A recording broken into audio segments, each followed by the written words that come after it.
Hello friends, welcome back to this YouTube channel once again, and I am your best buddy Dr. Narendra Mude with a new topic, that is written communication. In this video we will be learn what is written communication, what are the features of written communication, nature of written communication, scope of written communication, and the most important is barriers of written communication, and the last step of the written communication is the strategies of written communication. दोस्तों ये सारी चीज़ें आपको यहाँ पे सीखने के लिए मिलेंगी, लेकिन उससे पहले अगर आप चैनल पे नए हो तो please subscribe our channel and hit the bell icon that you never miss any update. तर मित्रांनो, काही महत्त्वाची पीपीटी मी तुमच्या समोर घेऊन येत आहे. त्याच्यामध्ये जे तुम्हाला पॉईंट सांगितले ते आपण डिस्कस करणार आहोत. आणि हा video AEC English for FY BSc BA BComच्या विद्यार्थ्यांसाठी आहे as per the syllabus of NAP 2020. तर चला विदाउट वेस्टिंग अ टाईम तुम्हा सर्वांना हिस्ट्रीवरती लक्षात घालावं लागेल मित्रांनो की रिटन कम्युनिकेशन कसं उदयास आलं. इथं जरी आपण सांगितलेलं आहे तरी तुम्हाला काही महत्त्वाचे पॉईंट सांगतो, हळूहळू ते तुम्हाला समजून घेण्यासाठी महत्त्वाचे ठरतील. History of humanity was born and has thrive through the power of writing. बघा, मानवाची संस्कृती किंवा इतिहास उदयास आला आणि तो कशामुळे डेव्हलप झालेला दिसतो आपल्याला, तर पॉवर ऑफ रायटिंग. का पॉवर ऑफ रायटिंग? मित्रांनो, तुम्हाला कळेल की सर्वात पहिले मानवाला जी भाषा अवगत झाली ती ओरल कम्युनिकेशन होतं. तो जो कम्युनिकेशन करत होता तो वेगवेगळ्या साऊंड थ्रू करत होता. हळूहळू त्याला कदाचित काही खुणांचा शोध लागला असेल, नंतर मग म्हणजे निशाणींचा शोध लागला असेल, नंतर ह्याच खुणा एक वेगळ्या लिपीमध्ये ट्रान्सफर झाल्या आणि मग रिटन कम्युनिकेशन सुरू झालं. त्याआधीही असं सांगता येईल आपल्याला की मग पेंटिंगच्या स्वरूपात किंवा चित्रांच्या स्वरूपात तो कम्युनिकेशन करू लागला असेल आणि मग हळूहळू हे डेव्हलप झालं. चला, हे तुमचे पॉईंट काही तुमच्या डोक्यात ठेवा आणि ॲज पर द बुक आपल्याला जे NMUकडून प्रिस्क्राईब झालेलं आहे आणि पब्लिशसुद्धा झालेलं आहे आमच्या मित्रांकडून, त्याच्यावरती आपण बोलूया. From the dawn of civilization the ability to record and share ideas has been central to our survival, growth and cultural evolution.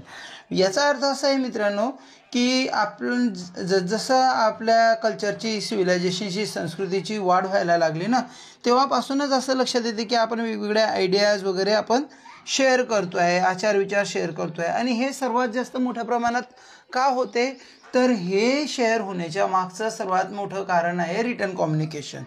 तर आणि हे का महत्त्वाचं आहे, आपली कल्चरल इव्होल्युशन असो का आपला सर्वायवल असो, याच्यासाठी विचारांची देवाणघेवाणसुद्धा महत्त्वाची असते.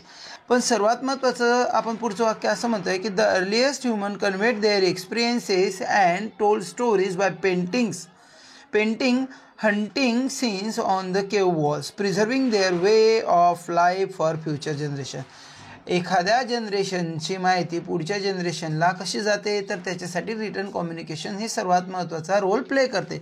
पण त्याच्यातही काय आहे मित्रांनो की जे अर्लिएस्ट ह्युमन बिईंग्स होते त्यांनी त्यांची आयडिया आणि एक्सपिरियन्स एकमेकांपर्यंत कशी पोहोचवली किंवा एका जनरेशनपासून पुढच्या जनरेशनपर्यंत कशी पोहोचली, तर ते त्या काळामध्ये गुफेमध्ये राहत हे सर्वांना माहिती आहे की मनुष्य पूर्वी हा गुफेत राहायचा. म्हणून त्यांनी जे काही क्रिएटिव्हिटी केली असेल, ॲक्टिव्हिटी केली असेल, ते सर्व त्यांनी हंटिंग सीनच्या स्वरूपात केव वॉल्सवरती पेंट केली होती, जेणेकरून आपल्याला त्यांची माहिती मिळायला पाहिजे. नेक्स्ट, अशाच पद्धतीने की आपण वेगवेगळ्या संस्कृतींचा शोध लागतो. मी इथं इजिप्त संस्कृतीचं उदाहरण दिलेलं आहे जे 5000 वर्षांपूर्वी आली होती. तर आपल्याकडे हडप्पा संस्कृतीचं उदाहरण आहे मित्रांनो. आपल्याला त्यांच्याबद्दल माहिती मिळाली कारण की त्यांच्या भांड्यांवरती कुठं ना कुठं लेख सापडले आहे ना, आणि त्या स्क्रिप्टवरून आपल्याला माहिती मिळाली. याच्यावरून तुम्हाला हे समजते की रिटन कम्युनिकेशन हे प्रिझर्वर आहे. जास्त वेळ नाही घालायचा आहे मित्रांनो आपल्याला याच्यावरती, जे महत्त्वाचे पॉईंट आहे तेच लिहायचे आहे. नंतर कालांतराने काय झाला, the advent of the printing press democratize access to written materials. हळूहळू प्रिंटिंग प्रेसचा शोध लागला आणि मग रिटन मटेरियल्स खूप जास्त प्रमाणामध्ये फ्युलिंग झालं. एक प्रकारचा रेनेसन्स आला आणि सायंटिफिक रिव्होल्युशनसुद्धा त्याच्या मागे कारणीभूत होतं, जेणेकरून आपले रिटन कम्युनिकेशन डेव्हलप झालं.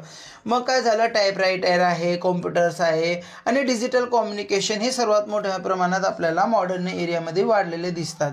त्याच्यामुळे त्यांनी काय झालं आहे की आपल्या रायटिंगला ग्लोबल केलेलं आहे, आपलं रिटन कम्युनिकेशन हे ग्लोबल केलेलं आहे.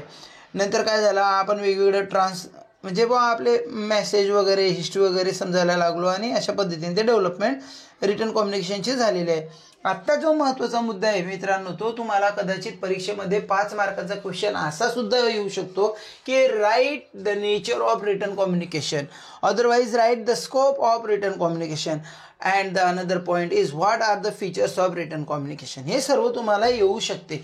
तर नेचरली त्यांना काय लिहायचं, तर व्हॉट इज रिटन कम्युनिकेशन, आपल्या मनाने जे वाटेल ते थोडंसं रिटन कम्युनिकेशनबद्दल लिहायचं आणि हे मुद्दे तुम्हाला थोडंसं लक्षात घ्यायचं. आता आपण नेचर सांगतोय, नेचर म्हणजे ते कशा स्वरूपाचं आहे, तर त्याच्यात तुम्ही लिहायला पाहिजे की written communication is one of the most vital and enduring forms of human interaction. मानवाला मानवाशी ज्या पद्धतीने हितगुज संबंध साधायचे आहे किंवा बोलणी करायचे, संवाद करायचा आहे, इंटरॅक्शन करायचं आहे, त्याच्यासाठी रिटन कम्युनिकेशन ही सर्वात मोठा रोल प्ले करताना आपल्याला दिसते. मग त्याच्यात काय काय असते तर ते सांगायचं. It involves the transmission of ideas. बघा, रिटन कम्युनिकेशन थ्रू आपण आपल्या आयडिया ट्रान्समिशन करू शकतो, थॉट्स आहे, मेसेज आहे, and information through the use of written symbols, letters and sentences. वेगवेगळे सिम्बॉल्स, लेटर्स आणि सेंटेन्स वापरून आपण आपले आयडिया, थॉट्स, मेसेज आणि एखादी माहितीसुद्धा आपण एकाकडून दुसऱ्याकडे ते देऊ शकतो. Unlike verbal communication which relies on spoken language, written communication allows for preservation of messages over time transcending physical boundaries. बघा, रिटन कम्युनिकेशनमध्ये फिजिकल बाउंड्रीज तर येतातच, पण ते त्यांनाही मात देते आणि ते एका जनरेशनपासून दुसऱ्या जनरेशनपर्यंत सुद्धा तो मेसेज साठवून ठेवते. फॉर एक्झाम्पल, इथं मी तुम्हाला सांगेल की आपल्याला छत्रपती शिवाजी महाराजांबद्दल कशी माहिती मिळाली, आपल्याला डॉक्टर बाबासाहेब आंबेडकरांबद्दल कशी माहिती मिळाली, किंवा स्वामी विवेकानंदांबद्दल कशी माहिती मिळाली, गौतम बुद्धांबद्दल माहिती मिळाली, गुरु नानकांबद्दल माहिती मिळाली. तर ही सर्व माहिती कुठं ना कुठं लिहून ठेवलेली आहे मित्रांनो. हे तर शक्य नव्हतं ना आपल्याला की बाबासाहेबांबद्दल माहिती करायचं आहे म्हणजे मग आपला जन्म 18व्या शतकात झाला पाहिजे जेणेकरून आपल्याला ते माहिती पडतील, नाही, किंवा कोणा फक्त सांगितलं म्हणून नाही कळालं आपल्याला, आपण रीडिंग केली, वाचलेलं आहे ना त्याच्याबद्दल, म्हणून ते आपल्याला कळतंय. तर हे काय शो करते, एक नेचर आहे, एक क्वालिटी आहे, एक फीचरसुद्धा शो करते की रिटन कम्युनिकेशन प्रिझर्वेशन आहे, म्हणून मी त्याला हायलाईट केलेलं आहे मित्रांनो, हे लक्षात ठेवायचं. From its earliest origins as cave paintings and pictograms to its current digital manifestations, written communication has played a crucial role in shaping human civilization. Written कम्युनिकेशनने ह्युमन सिव्हिलायझेशनला घडवण्यामध्ये एक महत्त्वाचा रोल प्ले केलेला आहे असं दिसते. का तर बघा, एखादी मेसेज जर सांगितला तर तो कालांतराने डिस्ट्रॉय होऊ शकतो किंवा बदलूही शकतो, पण रिटन कम्युनिकेशन काय करते, तिथं लिहिलेलं असेल की मानवाने अशा अशा प्रकारच्या कपड्यांचा उपयोग करावा किंवा मानवाने अशा अशा नियमांना धरून वागावं, तर ते जसजसं पिढी मॉडर्न होत गेली ना तसतसे ते लोकांमध्ये रुळत गेलं आणि ते कळायला लागलं. पुन्हा ते लिखित स्वरूपात असून ते एक एव्हिडन्सच्या स्वरूपात लोकांनी स्वीकारलं. त्या कारणामुळे सिव्हिलायझेशन ही प्रॉस्परस झाली. लोकांना कळलं की नाही बाबा असं आहे किंवा तसं आहे, म्हणजे कसं वागायचं याच्यावरून ते आपल्याला लक्षात येते. Its nature and scope are vast. याचे नेचर आणि स्कोप हे खूप वास्ट आहे. इट एंडिंग अक्रॉस एज्युकेशन पहा, आणि हे कसे कसे पसरतात, एज्युकेशन थ्रू पसरतात, लिटरेचर थ्रू पसरतात किंवा इंटरपर्सनल इंटरॅक्शन थ्रू सुद्धा पसरताना आपल्याला दिसतात. Now think about the nature. काय आहे, the nature of written communication lies in its structure and deliberate form. जसा फॉर्म्स असेल, जसं त्याचं स्ट्रक्चर असेल त्या पद्धतीने ते त्याच्यावरती अवलंबून आहे. Writing requires careful thoughts. आता काहीही आपल्याला लिहिता येत नाही मित्रांनो, तर रायटिंग करण्यासाठी आपल्याला केअरफुल थॉट्स लागतात, प्लॅनिंग लागते आणि ऑर्गनायझेशन लागते. उगीच विलियम शेक्सपियर फेमस नाही झाले, उगीच हिंदी लिटरेचरचे मुंशी प्रेमचंद फेमस नाही झाले. त्यांची रायटिंगची एक वेगळी स्ट्रक्चर आहे, एक वेगळंच त्यांची कला आहे, त्यांची लँग्वेज आहे आणि त्यांच्यामध्ये ती कलासुद्धा आहे, ती प्लॅनिंगसुद्धा आहे. त्यांच्यामध्ये ते केअरफुल थॉट्स होते की ते त्यांना व्यवस्थित पद्धतीने कागदावर उतरवू शकत होते. आताची जनरेशन सर्वच सर्व लिहू नाही शकत, अर्थात सर्वच लोक ते लिहू शकत नाही. त्या कारणामुळे मला सांगावंसं वाटतं की thoughts, careful thoughts, planning and organization हे तिघं गोष्टी रायटिंगला महत्त्वाच्या ठरतात. The act of writing transform abstract thoughts into tangible words. म्हणजे क्लिअर आयडियांमध्ये ते एक तुमच्या डोक्यामध्ये असलेली ॲबस्ट्रॅक्ट थॉट्स एक अमूर्त गोष्टींना आयडियांना सुद्धा ते एक टेन्जिबल म्हणजे क्लिअर शब्दांमध्ये मूर्त करू शकते. ते मूर्त म्हणजे त्याचं स्वरूप बदलू शकते, देऊ शकते, स्वरूप देऊ शकते. It creates a permanent record that can be revisited and interpreted over time. Written communication काय करते, एक परमनंट रेकॉर्ड बनवते. मी सांगितलं ना की रिटन कम्युनिकेशन ही प्रिझर्वर आहे ना, साठवून ठेवते ना ते आयडियाज. तर जेणेकरून आपण त्याला वारंवार व्हिजिट देऊ शकतो, वारंवार त्याचा इंटरप्रेट करू शकतो, ॲनालिसिस करू शकतो, असं आहे. Written communication can be formal or informal. Formal पण असू शकते, इनफॉर्मल पण असू शकते, पर्सनल पण असू शकते, प्रोफेशनल पण असते, क्रिएटिव्ह पण असू शकते आणि टेक्निकल पण असू शकते. तर ह्या दोन गोष्टी तुम्ही लक्षात ठेवायला पाहिजे. नंतर काय, one of the defining characteristics of the written communication is its permanence. एक तर रिटन कम्युनिकेशन हे परमनंट असते. तुम्ही एखादी गोष्ट जर का कागदावर उतरवली की ते परमनंट झाली. तुम्हाला माहिती आहे ना, तुमच्यावर कोर्ट कचेरीमध्ये गेले किंवा पोलिसांकडे गेले तर तुम्हाला तुमची जर तक्रार द्यायची असेल तर ते लेखी स्वरूपात द्यावी लागते, तोंडी चालत नाही. याचाच अर्थ आहे की ते परमनंट असते. Once a message is written down it can endure for years, decades or even centuries. एकदा का एखादी मेसेज लिहिला गेला तर तो वर्षानुवर्षे टिकतो. ठीक आहे. बाकीचं आपल्यावर काही जास्त लिहत नाही बसायचं. मग वेगवेगळे टूल्स सांगून द्यायचे, पॉवरफुल टूल्स कोणकोणते आहे, बाकीच्या गोष्टींवर काही लक्ष द्यायचं. दुसरा आस्पेक्ट सांगतो, written communication is a capability for detail and precision. Detail पण लिहू शकतो आणि प्रिसाईज पण करू शकतो. अजून काय, कॉम्प्लेक्स आयडियाला आर्टिक्युलेट क्लिअरली करू शकते, डेट आपल्याला त्याच्यात जाऊ शकतो. Written language must be specific words. Written लँग्वेजमध्ये स्पेसिफिक वर्ड्स लागतात, ग्रामर लागतात, पंक्च्युएशन लागतात टू अचीव क्लॅरिटी. एवढं लक्षात ठेवायचं, जास्त काही डोक्यात टेन्शन घ्यायचं नाही. स्कोप स्कोप याचा अर्थ इथं असा आहे मित्रांनो की तुम्हाला रिटन कम्युनिकेशन कुठं कुठं आढळते है ना. तर मग एज्युकेशन सेक्टर आहे. एज्युकेशन सेक्टरमध्ये काय आहे, तर एज्युकेशन सेक्टरमध्ये रिटन कम्युनिकेशन इंडिस्पेन्सिबल रोल प्ले करते. जर का तुमच्या समोर आता मी जर हे PPTमध्ये लिहिलेलं नसतं तर मी कितीही दबगबग केली असती, कदाचित ते तुम्हाला कळलं नसतं, किंवा कळालं जरी असतं तरी कसं लिहावं हे तुमच्या लक्षात राहिलं नसतं. याचा आता तुम्ही काय करू शकता, स्क्रीनशॉट तरी काढू शकतात आणि पुन्हा त्याला वारंवार जाऊन व्हिजिट करू शकता. तर एज्युकेशन सेक्टरमध्ये काय असतात, बुक्स आहे, ई बुक्स आहे, नोटबुक्स आहे, मॅगझिन्स आहे, हे सर्व स्कोप आहे मित्रांनो. याच्यामध्ये आपण वेगवेगळ्या प्रकारची माहिती दिलेली आहे.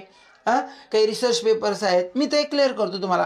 Academic books, research papers, essays and exams are all forms of written communication that facilitate the learning process. जे लर्निंग प्रोसेसला कम्प्लीट करते. टीचर्स काय करतात, teachers use written materials to communicate with students है ना. टीचर कधीही आपल्या वर्गात येताना आपल्याला दिसत असतील की एक बुक हातात घेऊन येतात किंवा काही मटेरियल असते त्यांच्याजवळ, त्याच्यातून ते आपल्याला शिकवतात. मुलंसुद्धा काय करतात, why students use written to demonstrate their knowledge है ना.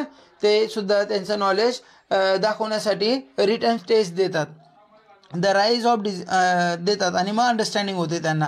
एक्झाम ही तशीच केली जाते. The rise of digital learning platform has further expanded the scope of written communication in education.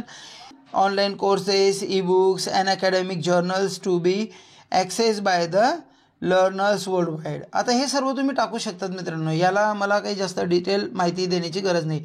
दुसरा काय आहे, बिझनेस अँड प्रोफेशनल कम्युनिकेशन. आता बिझनेस आणि प्रोफेशनल कम्युनिकेशनमध्ये रिटन कम्युनिकेशनचा सर्वात महत्त्वाचा मुद्दा काय आहे, तर बघा, रिटन कम्युनिकेशन फंडामेंटल टूल्स म्हणून ऑपरेट केलं जाते. ईमेल्स आहे, रिपोर्ट्स आहे, मेमोज आहे, proposal and contracts are all essential forms of business communication. हे सर्वचं सर्व तुम्हाला लेखी स्वरूपातच मिळते ना.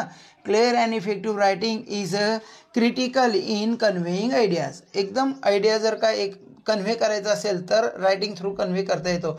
निगोशिएशन, डील्स आहे, सेटिंग टर्म्स आहे, मेंटेनिंग प्रोफेशनल रिलेशनशिप आहे, हे सर्व आपण बिझनेस कम्युनिकेशनमध्ये रिटन थ्रू करू शकतो. नेक्स्ट, ब्राउचर्स वगैरे, ॲडव्हर्टाइजमेंट वगैरे हे याच्यात येतातच. आता बघा मित्रांनो, इथं दोन टॉपिक टाकलेले आहे, लिगल अँड गव्हर्नमेंटल कम्युनिकेशन. तर मित्रांनो, तुम्हाला एक तर माहिती असेल की रिटन कम्युनिकेशन हे कॉर्नर स्टोन मानले जातात लिगल अँड गव्हर्नमेंटल सिस्टममध्ये. आता गव्हर्नमेंट काय करते, समजा लाडक्या बहिणीचा आपल्याला लाडकी बहीण योजना आली, मग ती कागदावर आली ना, आधी का डायरेक्ट सांगितलं की भावांनो बहिणींनो तुम्ही फॉर्म भरा आणि मग तुम्हाला एक ठराविक अमाऊंट दिलं जाईल, असं झालं का? नाही. तर ते आधी GR काढला गेला, नंतर तो सर्क्युलेट गेला, लोकांनी फॉर्म भरले, तेही रिटर्नमध्येच भरले. तर याच्यावरून असं दिसते की जेवढेही लिगल आहेत सिस्टम त्याच्यामध्ये रिटन कम्युनिकेशन खूप महत्त्वाचा रोल प्ले करताना दिसते. त्याच्यामध्ये काय येतं? Laws, regulation, court rulings and contracts are all confined in writing to ensure clarity and accountability. ठीक आहे, एक जबाबदारी दर्शवण्यासाठी याला आपण वापरतो. Government use written communication to create policies. Government काय करते? रिटन कम्युनिकेशन वापरते त्यांच्या पॉलिसीज तयार करण्यासाठी. Communicate with the citizens and engage in international diplomacy. म्हणजे इंटरनॅशनल डिप्लोमसी खूप मोठ्या आपण म्हणतो ना आंतरराष्ट्रीय त्यांचे पॉलिटिक्स कशी असते तर त्या डिप्लोमसीसुद्धा त्यांची रिटर्नमध्येच असते. चायनाशी कसे रिलेशन्स आहेत वगैरे वगैरे ते सर्व काही रिटर्नमध्येच आहे. Literary and creative expression. बघा मित्रांनो, writing is a permanently medium for artistic creative expressions. मी तुम्हाला मागे उदाहरण दिलं ना, जेवढे ऑथर्स आहेत, पोएट्स आहेत, प्ले राईट्स आहेत, यांनी रिटन लँग्वेज वापरली स्टोरी क्रिएट करण्यासाठी किंवा त्यांच्या इमोशन एक्सप्लोर करण्यासाठी आणि जनतेशी कम्युनिकेट करण्यासाठी. मी उगीच उदाहरण नाही दिलं की तुम्ही TS इलियट बघा, त्यांच्या पोएम्स बघा, किंवा W.B. येट्स बघा, त्यांची पोएम बघा. द सेकंड कमिंग नावाची पोएम बघा, turning and turning in the widening gyre. त्यांनी एकदम सुंदर पद्धतीने लिहिलेलं आहे. तर ते त्यांच्या आयडिया तयार करतात, क्रिएटिव्हिटी एक्सप्रेस करतात. त्याच्यासाठी सुद्धा तुम्हाला रिटन कम्युनिकेशन लागते. The written words has been a vehicle for cultural expression and societal commentary for centuries, with literature playing a pivotal role in reflecting and shaping societal values. तर लक्षात ठेवायचं की सोसायटीला एक नवीन व्हॅल्यूज देण्यासाठी, शेप देण्यासाठी, civilisation टिकवण्यासाठी हिचा उपयोग केला जातो. 5वा मुद्दा तुम्ही टाकायला पाहिजे मित्रांनो, डिजिटल अँड टेक्निकल कम्युनिकेशन. आता डिजिटल आणि टेक्निकल कम्युनिकेशनमध्ये तुम्हाला सर्वात महत्त्वाचा रोल इंटरनेट प्ले करताना दिसते. सोशल मीडिया आहे, मोबाईल डिव्हायसेस आहे ना. The internet, social media and mobile devices have transform how we write and share information. मग याच्यामध्ये काय काय येते तर ब्लॉग्स कधीच विसरायचं नाही. Blog, tweets and online articles allow individuals to communicate with the global audience instantly. तर डिजिटल लँग्वेजने काय केलं, डिजिटल कम्युनिकेशनचा जो प्लॅटफॉर्म मिळाला आपल्याला, टेक्नॉलॉजिकल कम्युनिकेशनने काय केलं, आपले आचार विचार ग्लोबली मांडायला आपल्याला हेल्प केली. Online forums and discussions boards enable users to engage in writing dialogues on the variety of topics. वेगवेगळे टॉपिकसुद्धा मिळाले. तसंच एक उदयास आलेली नवीन युनिव्हर्सिटी म्हणजे व्हॉट्सअप युनिव्हर्सिटी आहे ना. As a technology continues to evolve, new forms of writing communication such as augmented reality and virtual reality असे 2 पद्धतीचे ते आपल्याला मिळाले. जास्त डीप घुसू नका मित्रांनो, याच्यात तुमचं होऊन जाईल. 6 नंबरचा टॉपिक आहे कल्चरल अँड हिस्टॉरिकल प्रिझर्वेशन. हा सर्वात महत्त्वाचा पॉईंट आपल्याला मांडता यायला पाहिजे. कारण की बघा, आताच एक नवीन छावा पिक्चर रिलीज झालेला आहे 15 तारखेला फेब्रुवारीला. त्याच्यामध्ये जे काही इन्सिडेंट्स वगैरे घेतलेले ते एक छावा कादंबरीतले सुद्धा आपल्याला तिथं दिसतात है ना. तर हे कसं काय आहे, त्याच्यामध्ये मराठ्यांचा इतिहास दिसतो आपल्याला. आणि त्यांनी म्हणजे ते जी हिस्ट्री आहे, ते जो इतिहास आहे तो साठवून ठेवण्याचा, सांभाळून ठेवण्याचं कामसुद्धा कोणी केलेलं आहे तर रिटन कम्युनिकेशनने केलेलं आहे. Written communication serves as a critical tool for preserving culture and history. Throughout history, records such as historical documents, diaries and manuscripts have been invaluable in understanding the past. Past समजण्यासाठी सुद्धा आपल्याला तो महत्त्वाचा ठरतो. मग आता मॉडर्न टाईम्समध्ये काय असतं, मीडियम जे आहे documenting cultural practices, traditions and social changes, हे आपल्याला समजून घेण्यासाठी मदत होते रिटन कम्युनिकेशनची. ओके, चला नेक्स्ट टॉपिक. आता सर्वात महत्त्वाचं आहे मित्रांनो, टाईप्स ऑफ रिटन कम्युनिकेशन. इथून तुमचा नवीन एक 10 मार्कांचा प्रश्न कव्हर होतो. Are the types of written communication. तर रिटन कम्युनिकेशनचे टाईप्स आहे लेटर्स. आता सर्वांना माहिती आहे की लेटर 2 प्रकारचे असतात, फॉर्मल आणि इनफॉर्मल. पण त्याच्यामध्ये माहिती काय द्यायची, letters are the formal methods of communication. that while less common today continue to hold importance in both personal and professional context. ठीक आहे, कॉमन आहे ते, पण मग त्यांची जागा आता हळूहळू ईमेल्सने घेतलेली आहे, तो भाग वेगळा.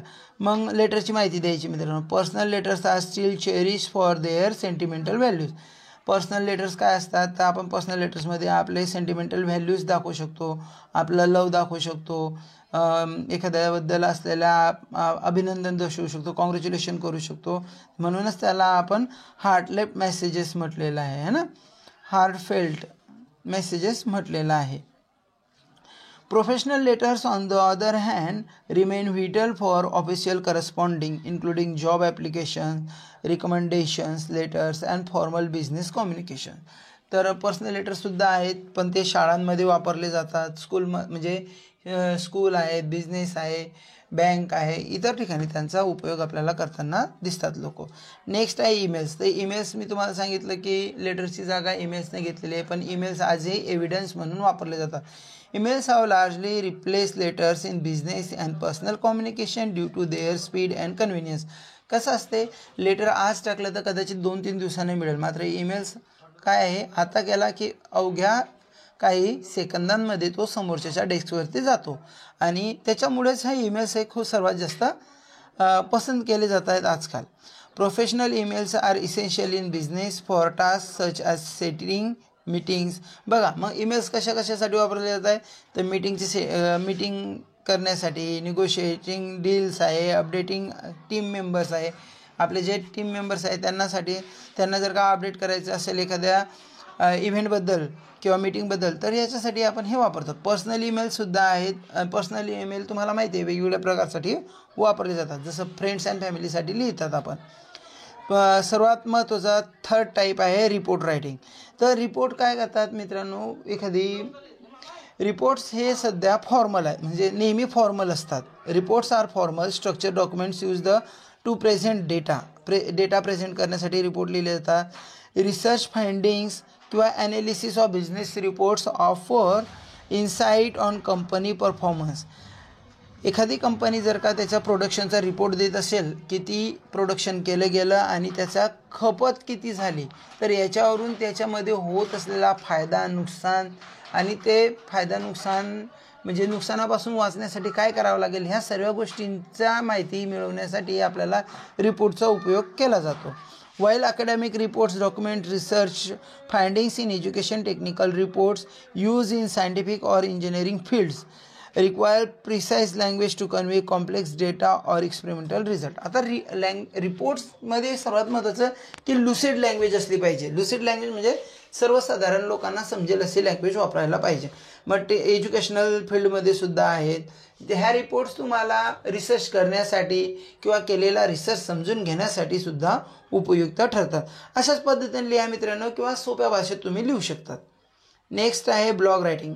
ब्लॉग रायटिंग आजकाल खूप फेमस झाले आहे, जेणेकरून लोकांना त्याच्यापासून खूप भरगच्च प्रमाणामध्ये इन्कम मिळते. तर तुम्ही तुमच्या पद्धतीने लिहा, स्क्रीनशॉट काढू शकतात. Blog writing has become one of the most flexible and accessible forms of written communication use to share personal insight, professional expertise आणि डिजिटल गाईडलाईन्स याच्यावरती सुद्धा तुम्ही ब्लॉग बघू शकतात.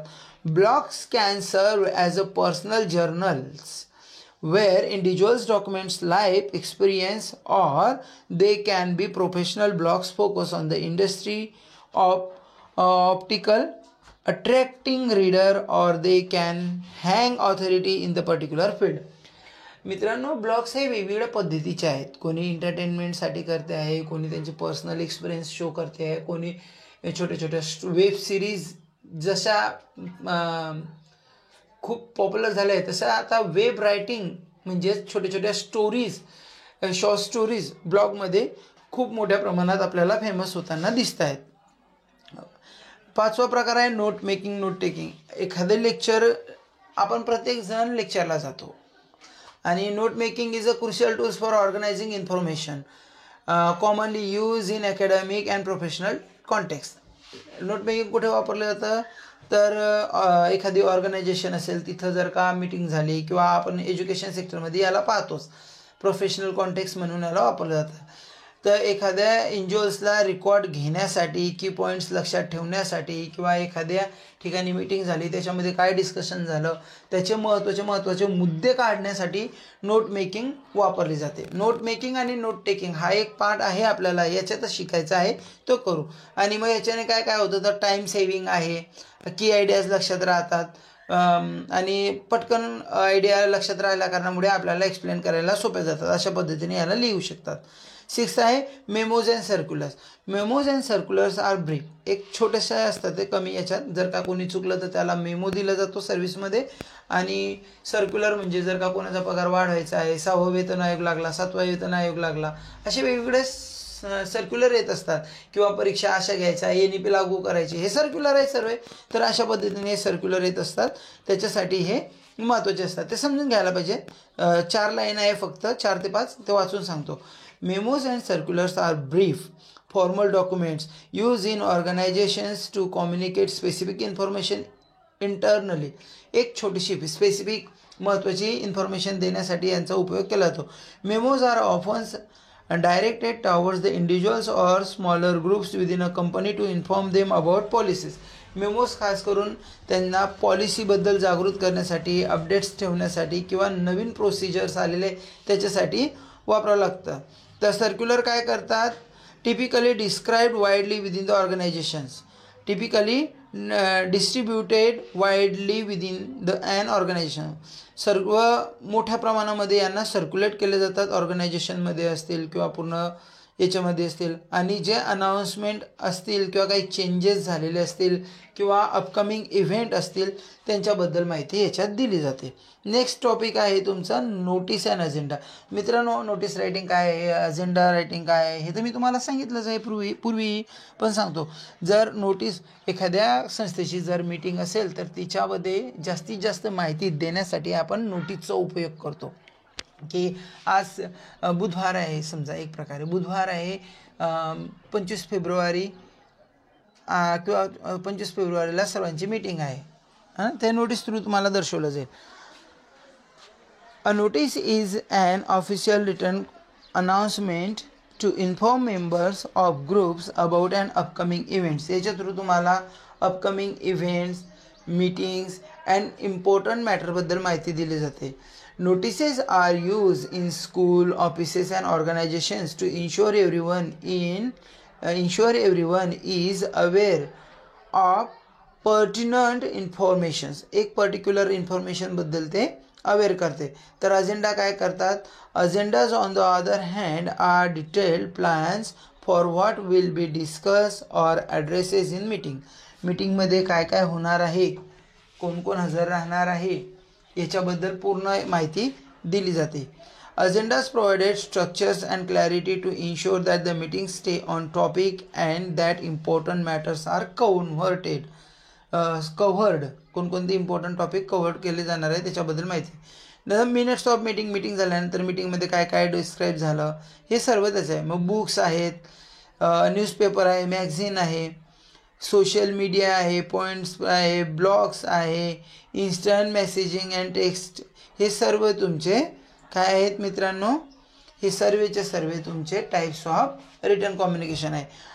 जास्त व्हिडिओ मोठा नको व्हायला पाहिजे म्हणून मी कमीत कमी वेळामध्ये याला घेतलेला आहे. तरी कृपया माझ्या मेहनतीला सपोर्ट करा.